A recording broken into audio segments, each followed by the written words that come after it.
La 4G Batelma vous présente Ny Vavao. Blue Line TV safidy tsara indrindra manolotra anao. Ny fampahalalam-baovao. Professionnels du bâtiment ou particulier, pour vos articles de bricolage et de construction, choisissez Batimax. Batimax, la qualité au meilleur prix. Manolotra anao ny fampahalalam-baovao.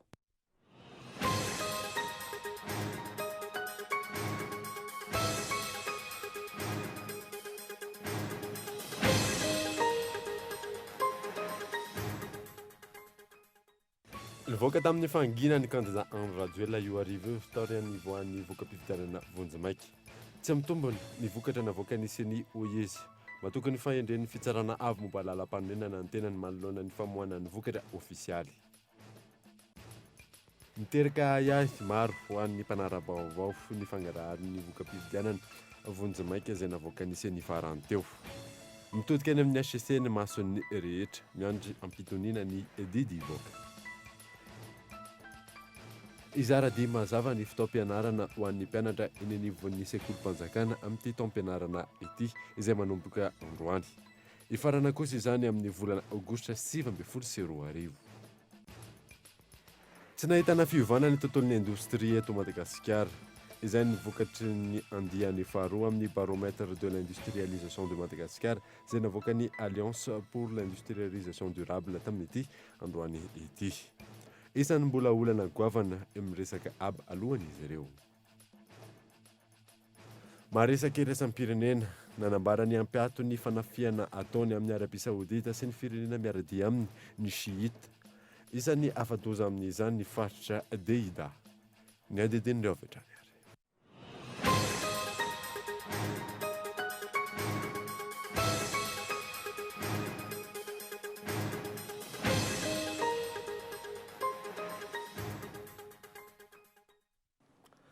Miarapa tompoko lasy tompoko vavy miarapa manokana ihany koa ireo any amin'ny faritra ireo manaraka ny vaovaon'ny Gold TV amin'ny alalan'ny DSTV Antsirana sy TNTV Fianaratsoa.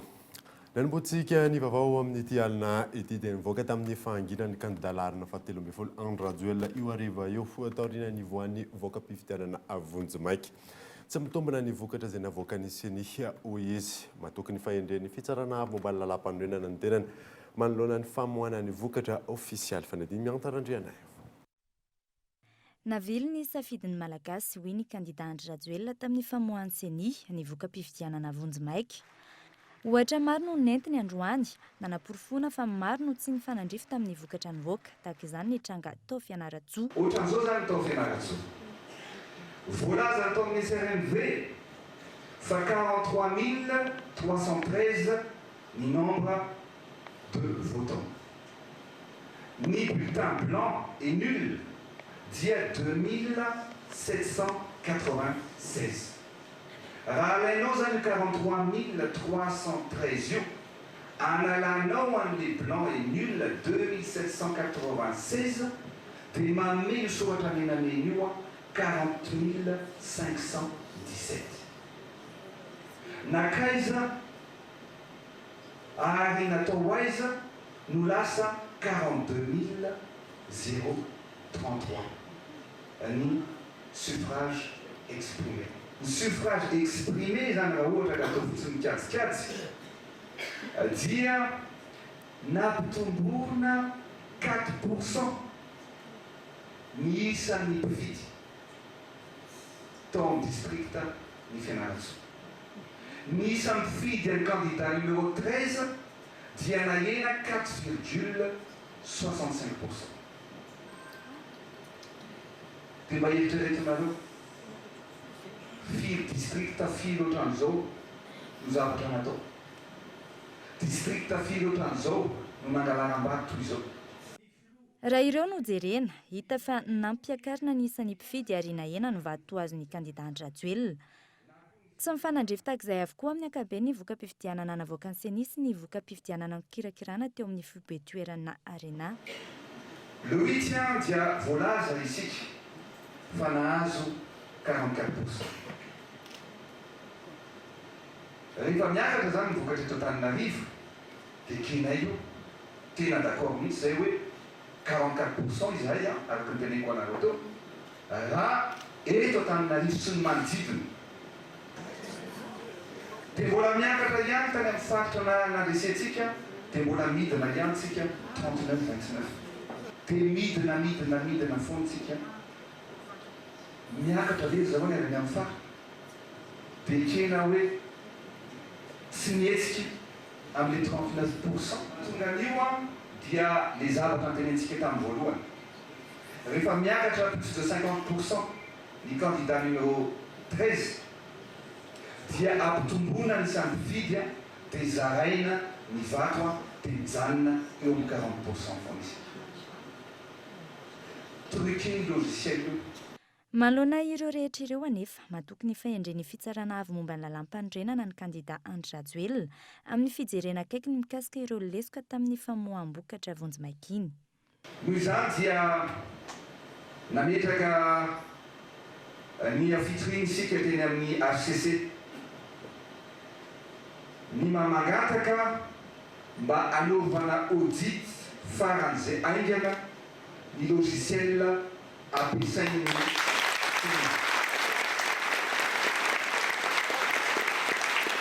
efa nanafatra expert ao amin'izany koa tsika raha ilaina dia tsika ka nangataka koa isika eo anivon'ny CENI mba hampanao confrontation efa voahomana daholy jerevana PV par PV ary jerevana daholy amin'ny vaky mampirehetra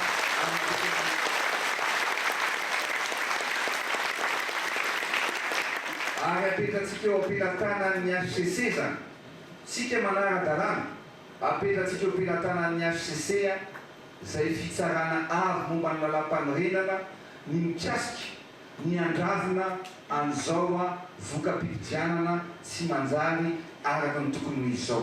Za manaza ny lalàna zay avoakan'ny HCC eo matoko ny fahendreno zareo dia ekeko ary vonona ny ady tamin'ny farany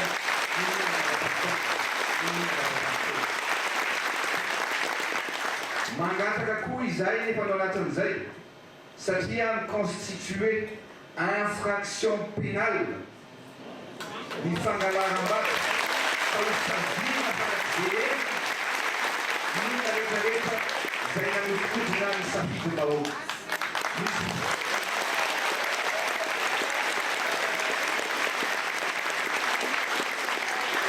Misy fitoriana maro napetraka ihany, fitoriana maro miaraka amin'ny porofo tena izy ka izao okizay kolikoly okizay fanikodronana ny safidy-bahoaka aoka mba ho sazina ireo zay mbola mihevitra hilalao amin'ny fiainana.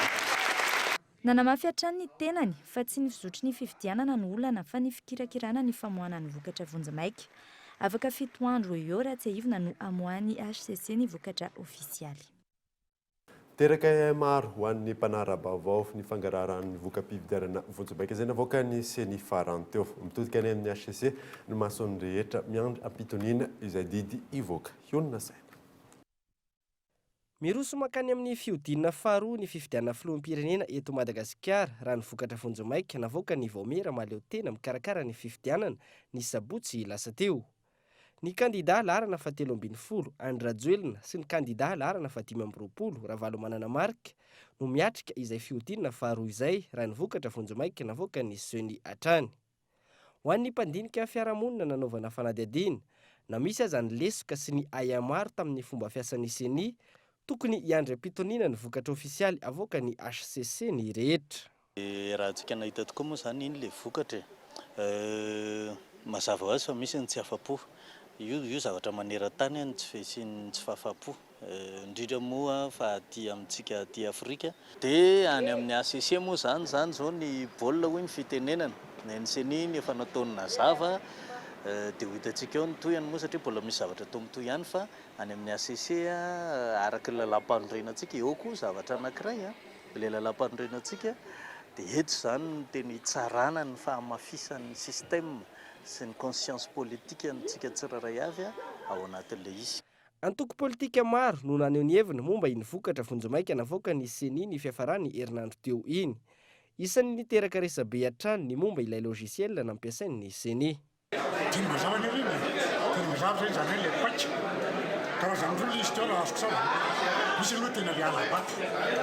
Zany hoe fandoka antsoina ilay tarehimarika tonga fidianana menakany amin'ny ambaratonambony iny a presque mahazatra iny iny efa vahita iny fa misy zava-vaovao dia le fitelakrana ilay antsoina hoe système informatique le logiciel zany ka ninona sonaony anatin'iny rehefa parametrena anatin'izy dia tsy zay foana no vokany.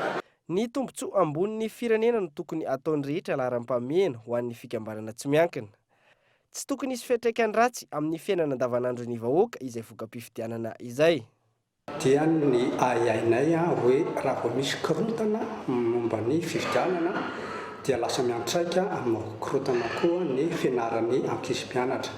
Dia izay mba tianay anamafisana ny antso tao anatin'ny livre blanc pour les présidentiables. Efa nampitaina tamin'ny ankamaroan'ireo candidat présidentiel hoe mba misy afaka hoe mba hitandrona ny tsisy korontana ary koa ho an'ny CENI. Izany hoe mba tokony atao mangarahara ohatran'ny fanisana ny valim-pifidianana izany latsabato isaky ny bureau de vote. Dia hoe any amin'ny rapport nomeny CRMV ny amin'ny district aloha izany dia hita hoe mandrindra satria eo anilanilany miainga avy any amin'ny bureau de vote rehetrarehetra mba raha tonga amin'ny district izany dia tsisy mahafantatra amin'ny marina hoe inona zavatra. Mifantoka eny amin'ny fitsarana avy momba ny lalam-pandroenana araka izany ny mason'ny rehetra ankehitriny ary manantena fa hanao ny asany ankalalahana sy araky ny lalàna isiny ny fitoniana eto amin'ny tany sy ny firenena. Nisy tamin'ireo candidat no nilaza fa tsy nahazo fanasana avy amin'ny CENI nandritra ny famoahana ny vokatra vojomaika ny sabotsy lasa teo. Tsy namaly mazava mahakasika izany ny filoha hevitry ny CENI aran'anontaniana. Faradiny miantarandriana. Tsy fanajana ve sa misy antony manokana io no fantaniana napetraky ny kandida milaza ho tsy nahazo fanasana avy amin'ny CENI tamin'ny famoahana ny vokatra vonjomaika ny sabotsy lasa teo. Isany nanambara ho tsy nahazo izany ny kandida Andry Rajoelina. Gaga ihany izay raha ohatra ka namoaka ny vokam-pifidianana ny CENI dia amin'ny télé izay no mijery ny vokam-pifidianana. Mitovy ny vahoaka malagasy fa tsy nahazo fanasana sady tsy nasaina ka ohatrany hoe mipireko masaka ohatrany voalon-jaza ve ity vokam-pifidianana ity ka natao fatao fatany dia natao izay namoana an'izany farak'izengana. Ny fomba fanao teto amintsika mba hajarety kely tamin'ny taona 2013 fa rehefa mamoaka vokam-pifidianana na io ao amin'ny CENI na io any amin'ny HCC dia asaina ny kandida rehetra nandray anjara tamin'izany. Tsy fantatra mazava hatreto ny antony io, nanambarany teo anivon'ny CENI fa nisy ny fanasana raha nanontaniana. Manjavozava nefa ny fanazavana momba ny endrik'io fanasana io. Efa tenenina aloha zareo hoe atsoina daholo ka mahatonga hoe nisy teo ny mety nalefandry zareo mail ka dia fantatro moa hoe ahoana ny fandefasan'ny zareo amin'ny invitation hoe nalefa mail sa nalefa inona fa le izy ka nisy hitanao ke mahatonga nisy nenizy tonga teo hoe nenizy neny mayol tonga teo misy anakifiry neny inona tonga teo neny anina misy bebe tonga teo ka fa mety hoe mail izy dia tsy nahita mail le anina zany da iny moa ka anjarany eo amin'ny secrétaire exécutif. Mampametra-pantaniana manoloan'izany ny ambadika io fepetra niraisin'ny CENI io. Misy fandraisany amin'ny disadisa mikasika ny famoahana vokam-pifidianana vonjomaika ve? Izay ny amin'iny fa niembotra ho amin'ny fotoana tsy mbola fantatra indray ny fandaniana ny lalàna amin'ny feny teto mbola mpanjakana taona 2024 eny Tsimbazaza raha toka tokony raha afaka pitso no voatondro anatanterahana izany. Fizora faly. Raha mpitso fa ho fantatra ny lahajeniky ny fivoriana ireo solombavam-bahoaka eny anivon'ny antenimieram-pirenena. Tsy mbola fantatra ihany koa araka izany ny fotoana andaniana ny lalàna amin'ny feny teto-bola-mpanjakana ho ampiasaina amin'ny taona 2024 taorian'ny fiamoran'ny fiaonan'ny ministra ny vola sy ny teti-bola tamin'ireo solombavam-bahoaka. Ny ankamaroan'ireo solombavam-bahoaka nanontaniana ihany koa milaza ho tsy mahalala ny votoatin'ity lalàna amin'ny feny teto-bola-mpanjakana ity na tsy mbola nahita maso izany na tsy mbola tonga nivory aza tamin'ity fivoriana ara-potoana faharoa ity. Raha toa ka ny 20 Novambra izany hoe raha afaka mpitso no fotoana voalaza andaniana ity lalàna ity, hiemotra amin'ny fotoana manaraka izay tsy mbola voafaritra izany raha ny fanazavana. Saingy tsy hihoatra ny 3 Desambra hiatombohan'ny fampelezan-kevitra amin'ny fifidianana filoham-pirenena fihodinana faharoa ho hiatrany solombavam-bahoaka nanontaniana. Ankilan'izay ho an'ny pahay toe-karena nanaovana fanadihadiana kosa ny sehatry ny indostria izay miantoka ny fiaingan'ny toe-karena sy ny fandrosoana no tokony hanokanana ampaham-bola betsaka. Hatramin'izay dia ny teti-bola zany na ny budget nomena ministèran'ny indostria dia faran'izay kely dia faran'izay kely mihoatra amin'ny ministère rehetrarehetra asany amin'ity budget 2019 ty fa ny zavatra tena tiana ingatana dia ny hoe raha toka tena tiatsika eto Madagasikara zany ny tena hanosika ny fanodinana ny akora eto Madagasikara mba amaly ny filan'ny tsena anatiny sy ahafahantsika manondrana dia io industrie io ny tokony atosika voalohany indrindra miainga amin'izany zany ny fametrahan'ny fanjakana ny hoe zay mety ilain'ny ministèran'ny industrie rehetrarehetra indrindrindra zany eo amin'ny lafin'ny teti-bola. Andrasana araka izany izay ho lahajinika ireo solombavam-bahoaka eny Tsimbazaza raha ampitso amin'ny 10 ora maraina. Hatreto tsy mbola hita amin'ny tranokala ny ministèran'ny vola sy ny teti-bola ny antotam-baovao mikasika ny lalàna mifehy ny teti-bola-panjakana 2024 ankoatra ny lettre de cadrage. Raha tsy ahivana ny vinavina manodidina ny 440 sy 7,000 lavitrisa ariary ny teti-bola ao ampiasaina ny taona ho avy na ahitana fiakarana 5,5 isanjato io teti-bola io oharina amin'ny teti-bola voaomana ho ampiasaina ho an'ity taona 2024 ity. Hiakatra 5,10 sy 900 lavitrisa ariary ny fampiasam-bola amin'ny lafiny sosialy raha ity vinavina ity hatrany raha toa ka 4,30 sy 700 lavitrisa ariary zany ho an'ny taona 2024 izany hoe nahitana fiakarana 2,7 isanjato. Mikasika ny fampidiran-ketra vinavinaina ho enina amin'ny 70 sy 704 lavitrisa ariary izany ny faran'ity taona 2024 ity, 20 isanjato ny taux de pression fiscale, 4,3 isanjato amin'izany no avy amin'ny etram-bola ho avy ary 5,7 isanjato avy amin'ny fahadiseranana. Vinavinaina hitombo 4,3 isanjato izany amin'ny taona ho avy izay ahitana taux de pression fiscale 12,3 isanjato. Vavotoen'ny fanomezana ny tena ny interdiction de sortie du territoire en bola Arajona dia tonga teny amin'ny bianco ny tenany tamin'ity androany tena maly ny fiantsona azy.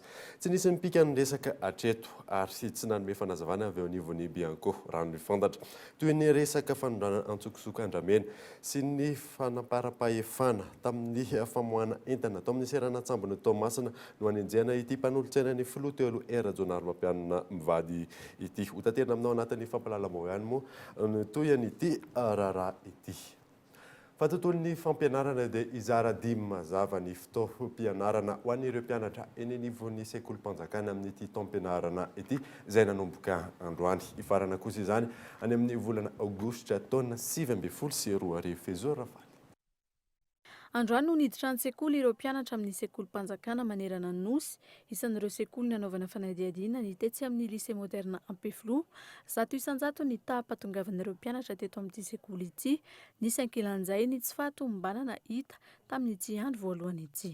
Misy tokoa ny anomalia izay ireny mahatonga ny olona ilahatra ireny voalohany indrindra tamin'ireny hoe tsy ao anaty lista dia ny antony tsy naverin'le ray aman-dreny sy le mpianatra le fiche d'inscription zany dia mazava loatra nefa amin'ny alalan'iny no engana anaovana saisie anazy ao anaty ordinateur dia izay izy vao nanatitra an'iny dia izay vao ampidirina ao anaty lista.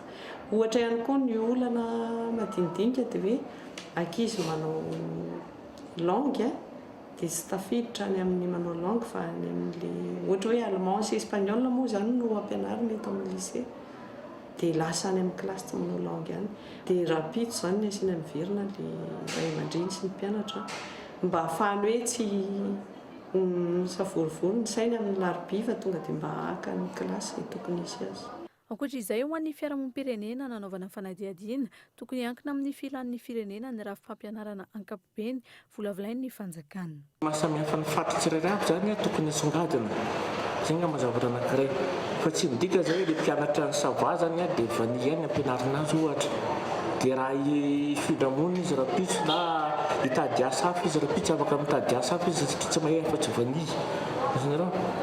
Dikazany zay zany le fomba fisijery tokony apetraka zany amin'ny famolavolana ny tanora malagasy zany manomboka ny ambaratonga farany ambany hoe inona zava-misy eto Madagasikara amin'izao fotoana izao inona ny ilaitsika. Ny ilaitsika ny malagasy afaka mamorona orinasa malagasy a afaka mively mampiasa ina daholo zavatra misy a amin'ny tontolo misy azy ahoana fanamtrandraka an'io zany a ivadika zany a orinasa ivadika fidiram-bola ho an'ny tenany ho an'ny fianakaviana ho an'ny firenena. Raha iverenana kosa ny fandaharam-potoana navoakan'ny ministera ny fanabeazan'ny pirenena isy fizarana 10 ity taom-pianarana 2024 sy 2024 ity izay voatondro hifarana ny 3 aogositra 2024 fizarana voalohany 20 novambra hatramin'ny 1 desambra. Isy aorian'izay ny fialan-tsasatry ny noely ary iverina indray ireo mpianatra ny 7 janoary 2024 hiatrika ny fizaram-potoana faharoa izay hifarana ny 17 febroary 2024. Isy avy eo ny journée des écoles ny 17 febroary hatramin'ny 1 martsa 2024 fizaram-potoana fahatelo 4 martsa hatramin'ny 20 aprily 2024 fialan-tsasatry ny paska 20 hatramin'ny 20 aprily fizaram-potoana fahaefatra 20 aprily hatramin'ny 20 jona 2024 fizaram-potoana fahadimy farany 1 jolay hatramin'ny 3 aogositra 2024 toy izao kosa mikasika ny fanadinam-panjakana. Ny CEPE dia ho tanterahana ny talata 3 septambra 2024. Ny PEPC ny 13 hatramin'ny 14 septambra 2024. CAP 14 sy 17 novambra 2024 ary ny CAE 17 sy 30 novambra 2024. Matolotra anao indray ny pejiny dokavarotra aorinan'izay ny atantsika mahakasika ny famarotana ny tany ministera ny fambolena eny Ambatobe eny fa eo ihany koa ny tontolon'ny toeram-pivoahana izay andro iraisam-pirenena amin'ity androany ity rehefa avy ary.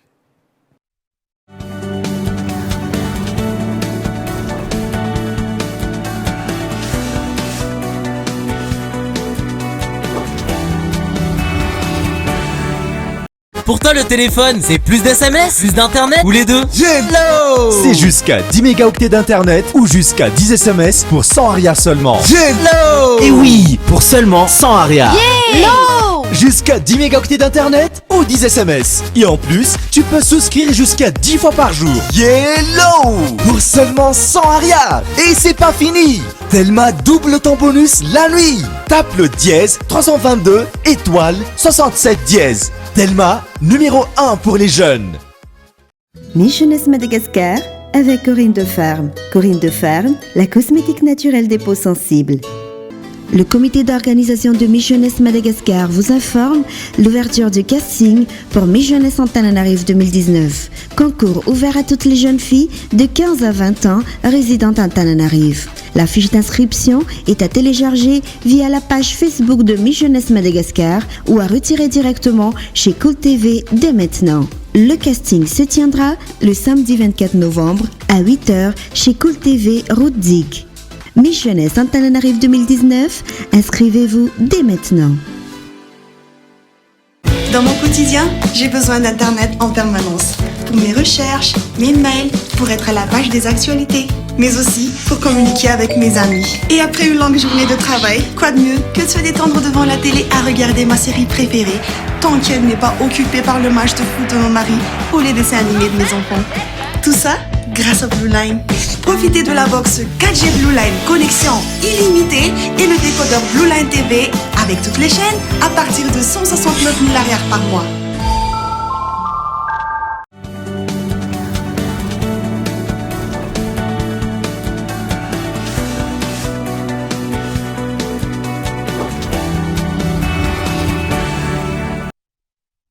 Mekatra eto amin'ny plateau-ny Cool TV amin'ity alina ity raha matao hiarivety rasolo izay filohan'ny Miss Jeunesse Madagasikara miarabanao tonga so amin'izao alina izao efa fantatsika efa tamin'ny zoma teo nisy ny fahafanaovatsiny teo amin'ny Miss Jeunesse Madagasikara Cool TV FM ary ny CNAM Madagasikara inona tena votoatiny amin'izay fanaovatsiny izay. Miarabanao namana dia miaraba ihany koa antsika rehetra ny tokantrano manaraka izao vaovao izao. Totosa tamin'ny zoma teo tokoa izay fanaovatsiny ny fifanarahana izay teo amin'ny telotota zany hoe ny CNAM Madagascar, ny Cool TV FM ary ny Miss Jeunesse Madagascar. Araky ny fantatra moa zany efa nambaranay ombinombiny foana zany hoe ny fifaninanana Miss Jeunesse Madagascar dia tsy fifaninanana be fahatany fotsiny fa misy tanjona lehibe izy io dia ny fampianarana ny tovovavy malagasy zany andray andraikitra sahady dia mbola ao anatin'ny fatanorana ary ao anatin'izay fandraisana andraikitra izay dia anisan'ny loka lehibe goavana zany izay atolotry ny Cool TV FM ny fiantohana ny fianarana ambony an'izay lany Miss Jeunesse Madagascar mandritra ny telotaona zany hoe ny fahazahoana ny licence zany dia izay ny tena votoatiny io fanaovan-tsoniana fiara-miasa io satria dia ny CNAM Madagascar no mandray an-tanana feno an'izay fianarana ambony ho ataon'ny Miss Jeunesse Madagascar izay lany zay mandritra ny telotaona zany mandra-pahazony an'izay licence izay dia tiako mariana kely namana Davida satria nanomboka ny fiara-miasa tamin'ny CNAM Madagascar sy ny Cool TV sy ny Miss Jeunesse Madagascar dia efa misitraka izany sahady i Daniel Arazafimaleo izay Miss Jeunesse Madagascar 2017-2018. Tena anao teo hoe Miss Jeunesse Madagascar efa misy koa fampahafantarana amin'izao hoe efa misy ny hoe Miss Jeunesse Antananarivo ahoana indray mahakasika an'izay. Izay indrindra Miss Jeunesse Antananarivo no karakaraintsika amin'izao fotoana izao eto amin'ny Cool TV izy io moa zany dia fisafidianana indray izay hosolon-tenana Antananarivo amin'ny fifidianana Miss Jeunesse Madagascar. Midika izany fa rehefa vita zany ny fifaninanana eto Antananarivo dia mbola izy ny fifaninanana any amin'ny faritra hafa izay ahafahan'ireo tovovavy ihany koa misolo-tena ny faritra misy azy ao anatin'izay fifaninanana Miss Jeunesse Madagascar izay. Inona zany tena fepetra hoe raha misy tovovavy te handray anjara inona tena fepetra hoe takina avy aty amin'ny Miss Jeunesse Madagascar. Izay indrindra. Ny fepetra aloha zany araky ny Miss Jeunesse Madagascar izay ao anatin'ny Miss Jeunesse World dia tovovavy 12 hatramin'ny 20 taona zany hoe tsy mihoatra ny 20 taona zany no afaka mandray anjara.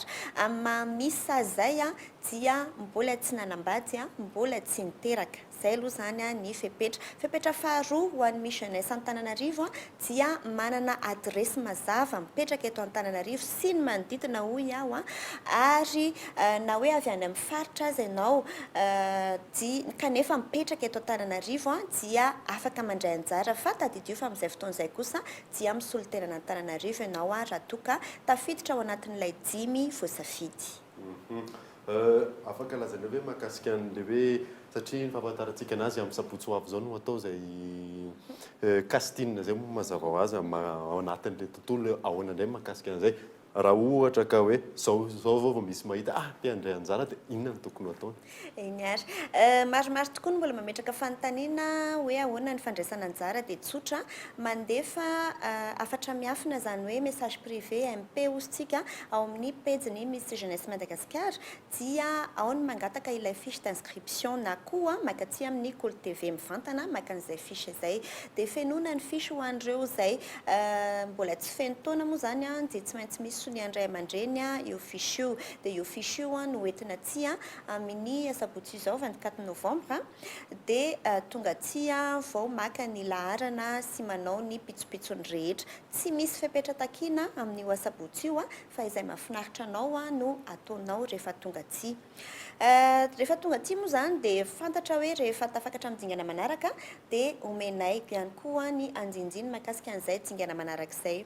Dia tiako anaroloatra kely namana Davida hisotra sahady andreo mpiara-miasa izay efa nanaiky moa zany niara-niasa amintsika ao anatin'ity fikarakarana ity dia ny CNAM Madagascar izay sponsor officiel moa zany izay teo ho an'ny Miss Jeunesse Madagascar ary manontolo ao ihany koa ny Corinne de Farme izay sponsor ny Miss Jeunesse Antananarivo ary misy ihany koa mpiara-miasa vitsivitsy izay sorako sahady ny label comme Modus Mode, la tenue parfaite sy ny DR ary izay rehetra mbola ho avy manaraka eo. Ny amaranantsika anazy efa natsidika ihany teo ny toy ihany fa ho amafisitsika hoe ahoana ny toy ihany ety mahakasika ny ety Miss Jeunesse Madagascar ety. rehefa voasafiditsika ary ny Miss Jeunesse Antananarivo izay anankidimy moa zany a ny titre izay omena amin'io fotoana io a dia ho alefa ihany koa ny fisafidianana any amin'ny faritra tsirairay avy any. Tsy mbola hiteny aloha zahay hoe faritra 2020 satria mbola sarosarotra foy ny fotoana fa ny rarina dia mahavita fisafidianana any amin'ny faritra hafa isika.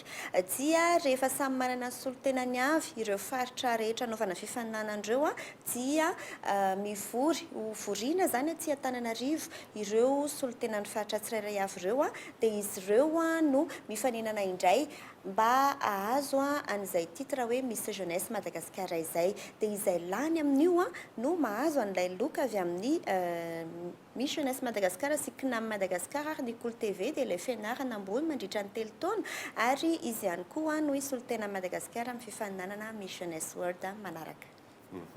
Mazava tsara amin'izay fa ankatrana ianao na nefa nazavana indray. Satra indrindra. Fa ny an'izantsika ny vaovao kosa indray dia tsy nahitana fivoarana ny tontolon'ny industrie eto Madagascar. Izay ny vokatry ny andiany faharoa amin'ny baromètre de l'industrialisation de Madagascar izay navoaka ny Alliance pour l'industrialisation durable tamin'ity androany Michela Ranarzo. Tsy mahafa-po ny fivoaran'ny indostria eto Madagasikara amin'ny ankapobeny miisa 3 ireo tondro na ahafahana namaritra izany raha ny fanazavana azo ny tondro amin'ny ankapobeny na ny indice global izay hijerevana ny tontolo amin'ny ankapobeny, ny tondro sosial na ny indice social maritana ny fahafa-poan'ireo mpiasa ary faran'ny tondro amin'ny hoavy na ny indice de la conjoncture future ahitana ireo andrasan'ireo mpisehatra ao anatin'ny enim-bolana. Raha ny tasitry ny Alliance pour l'industrialisation durable ao amin'ny andiany faharoa amin'ny baromètre de l'industrialisation de Madagascar tsy mahafa-po amin'ny ankapobeny ny tontolon'ny industrie eto Madagasikara. Misy fampandrosoana ara-toekarena antenaina eto Madagasikara raha tsy makany amin'izay fampandrosoana eo amin'ny lafiny ara-industrial zany tsika. Ary tamin'ity dia ny hitanay dia ny hoe ny indice global zany na le hoe tondro amin'ny ankapobeny dia tsy nisy fiovany fa mbola ratsy izy amin'izao fotoana izao. Ny indice social kosa izay mikasika ny ireo mpiasa any amin'ny industria dia nisy fivoarana kely dia kely. Ny tena mahavelona mpanantenana dia ny hoe ny indice de la conjoncture future na eo azy ireo faharatsiana zany eo amin'ireo indice anankiroa izay voalaza ireo dia misy fanantenana na ny eo amin'ny mpampiasa ao amin'ny orinasan'ny industrie na ho an'ireo mpiasa dia mbola manantena zareo fa misy ny fanatsarana azo atao. Miisa 8 hatramin'ny 100 ny isa andrefesana izany. Any antotanisa 30 ny tondro amin'ny ankapobeny, 37 ny tondro sosialy ary 30 ny tondro amin'ny hoavy. Mbola maro ny sakana tsy ahafahan'ireo indostria eto Madagasikara mivelatra raha ny fanazavana. Alefolefo ireo mpanambola izay ametraka investissement eto dia misy fampiresana indrindrandrindra amin'ny olona izay miara-miasa aminay indrindrandrindra ny fanjakana.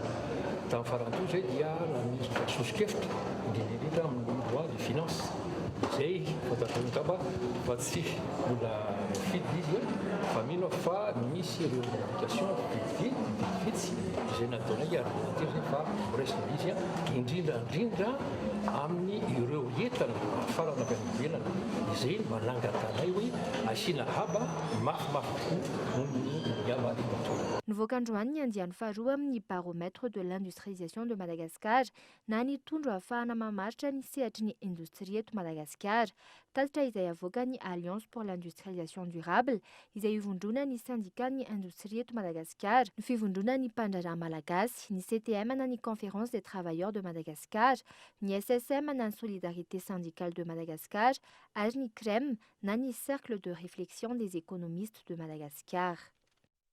Lafa mavaoa hafa kosa indray dia mifanirika andraikitra ny anivon'ny FJKM momba n'ilay tranon'ny FJKM ampiasain'ny MBS eny Faravohatra.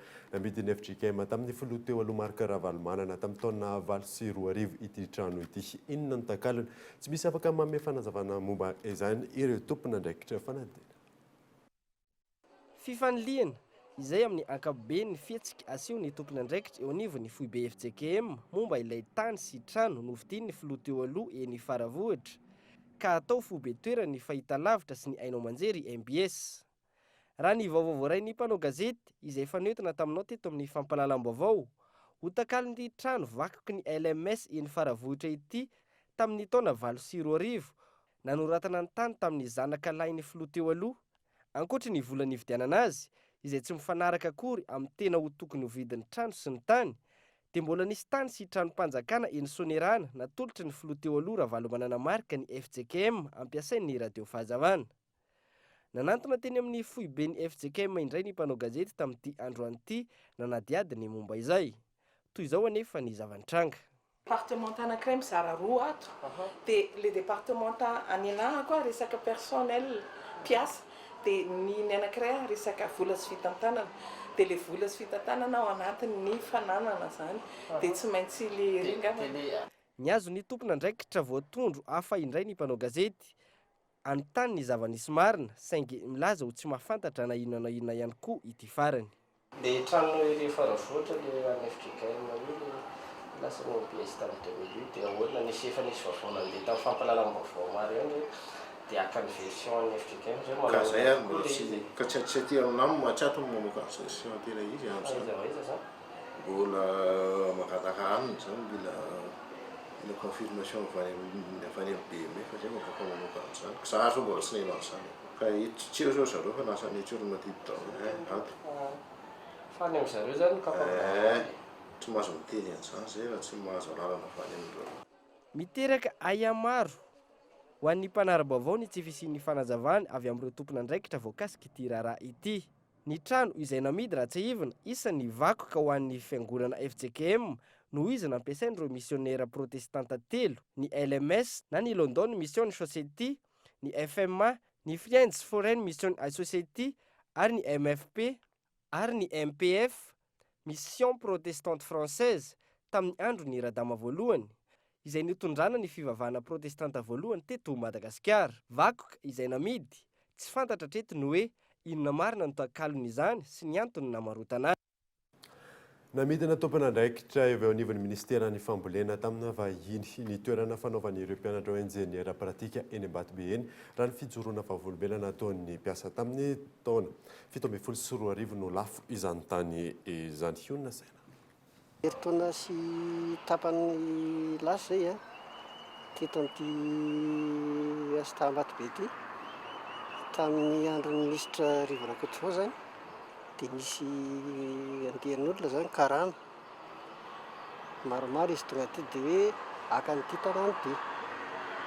Eo an'ity tanàna ity zany ao ambany fehin'ny ministeran'ny agriculture dia tamin'ny fotoan'andro an'izay izy efa nametraka gardeny teto efa saiko ravany ty zavatra ty zao indray zany izy tonga dia zareo tany amin'ny ministera indray napagaka nefa hoe lasany tokoa n'ity tany ity fa tsy anareo tsony lasany le karana tsy fantatra iny.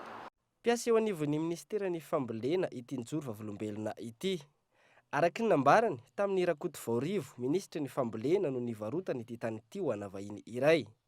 Toerana izay nampiasan'ny ministera hatramin'izay ho ivitoerana fanofanan'ireo mpiofana ho enjeniera amin'ny fambolena sy ny fiompiana pratika.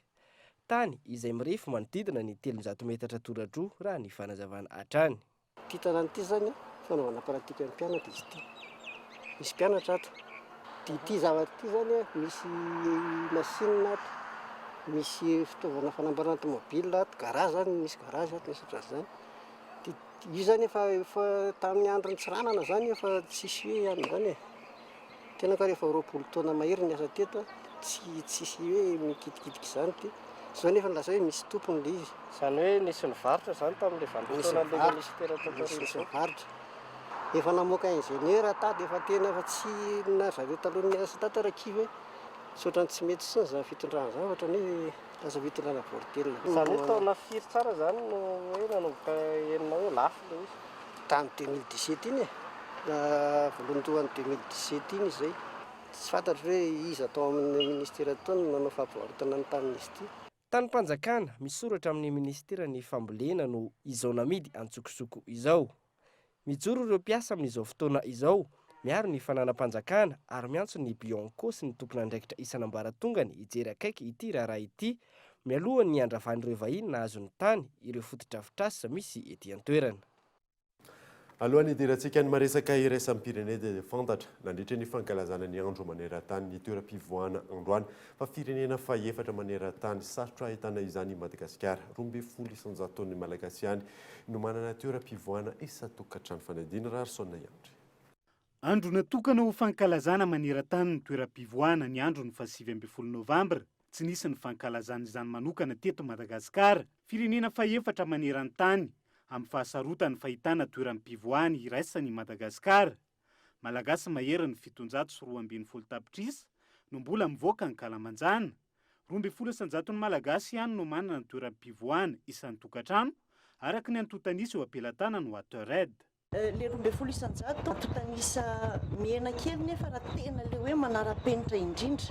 Misy an'ilay atao joint monitoring programme zao io no ekeny iraisam-pirenena, ny firenena mikambana ho endrika fanaovana tombanesaka sy atotanisa ka ny fanarahany firenena rehetra. Dia somary entitenitra ny an'zareo milaza fa cabinet zay tena misarona ary tsy zaran'ny tokantrano roa akory no azo atao hoe cabinet manara-penitra ary olona 5 amanenina eo no ao anatin'ny tokantrano iray.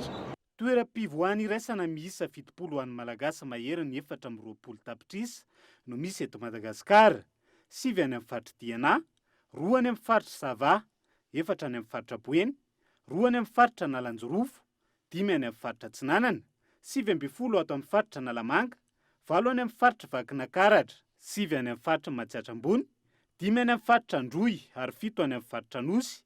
Ny ray ampatelon'izy ireo anefa dia zara raha miasa noho ny tsy fisian'ny rano ao aminy. Isan'ny mbola lesoka lehibe eto Madagasikara ny tsy fisian'ny politika mazava, ny amin'ny fidiovana na assainissement. Amin'ny firenena maro maneran-tany dia manana anjara toerana lehibe eo amin'ny fitandrona ny fahasalaman'ny mponina ny fidiovana ka nomena ministera manokana sy teti-bola manokana. Miankina amin'ny politika mpanjakana momba ny fidiovana no ahafahan'ny firenena iray misoroka ny valanaretina mora miparitaka toy ny pesta, kolera izay valanaretina mety hahafatesana ny olona maro ao anatin'ny fotoana fohy raha tsy voafiaingana. Ilaina tokoa hony avy amin'ny Watered noho izany ny ametrahan'ny fanjakana malagasy politika mazava eo amin'ny sehatra ny fidiovana na ny assainissement eto Madagasikara. Dia izay namarina vaovao tamin'ity alina ity ankasitrany ianao nanaraka izany soa fa tsara atao.